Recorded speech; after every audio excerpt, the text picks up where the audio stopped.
To learn more about earning college credits with study hall courses, go to gostudyhall.com or click the link in the description. Near the border of North and South Dakota, in an area of wide open spaces and rolling grassy hills along the Missouri River, thousands of people gathered in 2016. They were there on the Standing Rock Sioux Reservation because of the Dakota Access Pipeline.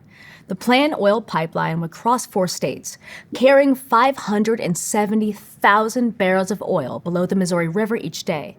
And it would possibly contaminate water for millions of people and damage land considered sacred for the Standing Rock Sioux Nation. So the people gathered were protesting. They included members of the Standing Rock Sioux Nation, youth activists who led the charge, other indigenous people from around the country, members of groups such as Black Lives Matter, and concerned supporters from around the world. They set up tents in the area, conducted ceremonies, and sang, prayed, and carried signs reading "Water is life." Meanwhile, law enforcement agencies from around the country also came to try to break up the protest.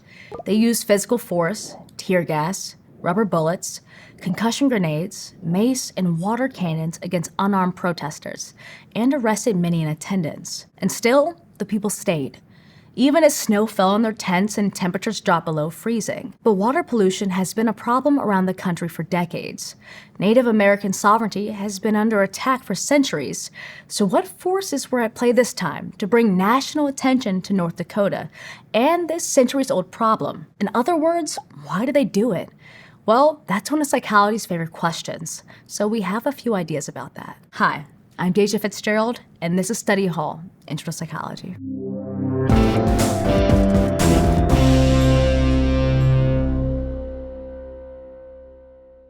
Questions about how people act in groups and how groups of people interact with one another are the foundation of social psychology. And the theories and ideas studied in social psychology can be applied to specific, real-world social and practical situations, like the clashes at Standing Rock, and used to understand and sometimes de-escalate conflict between groups. They can also be used to explore how people positively influence one another, as well as strategies to care for one another and their environments. This is all known as applied social psychology. But before psychologists can study and understand groups of people, they first need to look at some foundational ideas about how people interact as individuals. So, social psychologists like to consider what things are influencing our behavior, like that TikToker who convinced you the Stanley Cup is the only cup that can keep your water cold. More specifically, psychologists ask whether behavior is determined by our personality, temperament, motivations, and desires, aka our disposition, or if it's determined by our environment and the people around us, our situation. And we often aren't very good at knowing the difference. Psychologists describe a few different kinds of biases that affect how we view ourselves and others. One kind of bias is known as fundamental attribution error. It involves assuming behavior is driven by disposition rather than by the situation. So say, just hypothetically, of course, I'm trying to teach a bunch of people about psychology, and everyone completely understands everything I'm saying and they learn a ton.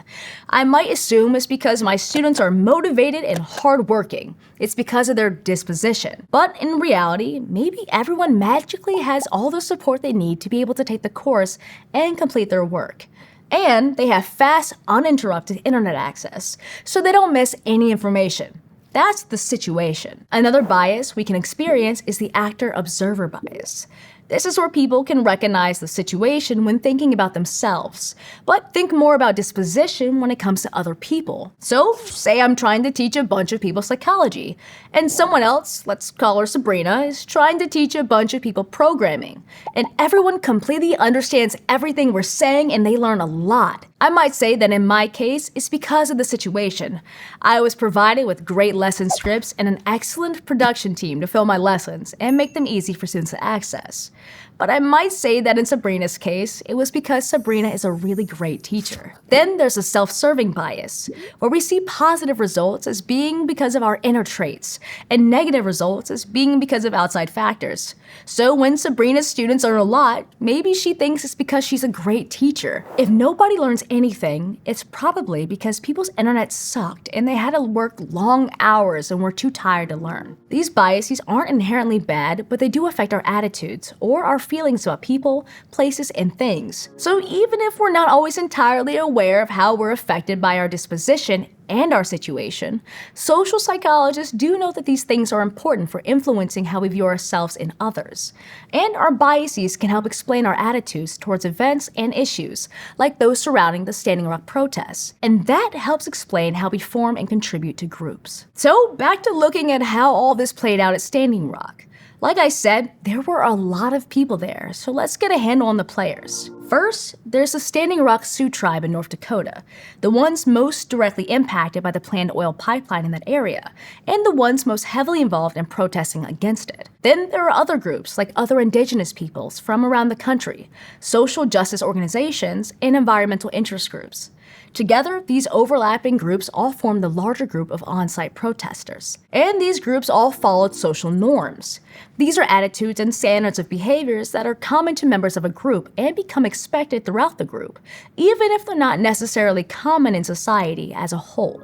So, social norms for those protesting the oil pipeline involve marching, creating signs, and camping out at Standing Rock. Then, people within groups also take on social roles, which more specifically define behaviors based on someone's position within the group. So for example, while all the protesters at Standing Rock were united in their overall goal to stop the pipeline from being built, different individuals interacted and participated in different ways. Like many expressed the importance of making sure the protests and camps were Native-led, and that non-natives respected Native protocols and customs while they were there. These social norms and social roles also influenced the type of response people around the country had towards the events at Standing Rock. And these responses can either strengthen or weaken the group as a whole. Some responses led to actions that are pro-social. They benefit the group.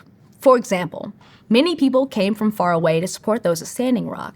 Some gave money and others traveled to bring supplies for those camping out, like firewood, sleeping bags, and milk of magnesia for those pepper sprayed by law enforcement. These actions are an example of altruism, where people help others without receiving personal gain in return. Another kind of pro-social action is called reciprocal altruism, where everyone benefits from helping each other. So stopping the Dakota Access Pipeline would directly help all of the Standing Rock Sioux, who would not have to worry about contaminated water or losing sacred land. Other Native groups would also benefit by helping the Standing Rock Sioux, as they're representing the interests of Native peoples within the United States more broadly. And environmental groups benefited by helping the Native groups and advancing their own environmental causes. But not every group behavior is pro-social. The bystander effect occurs when people don't get involved because they assume someone else will help, or that the risks of helping are higher than the benefits. For example, while thousands showed up to support those at Standing Rock, obviously many more people did not get involved. Some may have been deterred by the cold weather or the presence of law enforcement. They may have stayed away because they weren't directly impacted by the conflict. Or maybe they felt that there were already enough people there, or that they didn't have the right skills to help. This is another concept called diffusion of responsibility, where knowing that others might be able to help lowers a person's personal desire to be the one who steps in. Or people may experience pluralistic ignorance, when they assume that group norms are different from their own. So someone may have personally been very interested in attending the protest, but assume their close friends didn't feel the same way. So even though their friends actually did feel the same way, they didn't bring up the idea of traveling together to support the cause. So there are lots of ways to describe what happens within groups, but social psychologists also study what happens between groups, including conflict. The term in-group refers to social groups that have a strong sense of togetherness. Out-group refers to those who don't belong within the group. So the Standing Rock Sioux were an in-group, and in some cases, the Standing Rock Sioux might consider non-native people to be an out-group. But part of the phenomenon of Standing Rock was that groups that might not usually work together all joined to form one larger in-group of protesters. Like a group of Pawnee elders drove from Broken Arrow, Oklahoma to Standing Rock to support the Sioux. But historically, the Pawnee and the Sioux have been enemies.